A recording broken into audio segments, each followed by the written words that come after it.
61 வயது முதியவர் மயங்கி விழுந்தார். பின்னர் அவர் மருத்துவமனையில் இறந்துவிட்டதாக கூறப்படுகிறது. மரணத்திற்கான காரணம் உடனடியாக தெரியவில்லை. இறந்தவர் தனது காதலன் என்று 40 வயது பெண் கூறியுள்ளார். அப்பெண்ணுடன் காலை 10 மணியளவில் புறநகர் குர்லாவில் உள்ள ஹோட்டலுக்கு முதியவர் சென்றார். சிறிது நேரம் கழித்து அந்த பெண் ஹோட்டலின் வரவேற்பறையை தொடர்பு கொண்டு அந்த நபர் மயங்கி விழுந்துவிட்டதாகவும் பதிலளிக்கவில்லை என்றும் அவர்களுக்கு தெரிவித்தார் ஹோட்டல் ஊழியர்கள். உடனடியாக உள்ளூர் காவல்துறைக்கு தகவல் கொடுத்தனர்.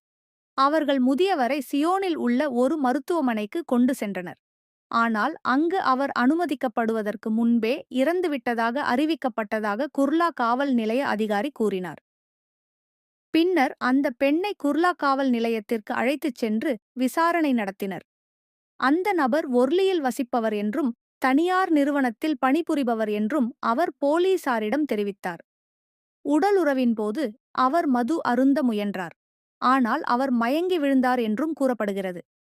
முதற்கட்ட தகவல்களின் அடிப்படையில் இந்த வழக்கில் விபத்து இறப்பு அறிக்கையை பதிவு செய்துள்ளோம். மேலும் மரணத்திற்கான சரியான காரணத்தை அறியவும், செயலுக்கு முன் அவர் ஏதேனும் மாத்திரையை உட்கொண்டாரா என்பதை கண்டறியவும் அவரது மருத்துவ அறிக்கைக்காக காத்திருக்கிறோம் என்றும் அதிகாரி கூறினார்.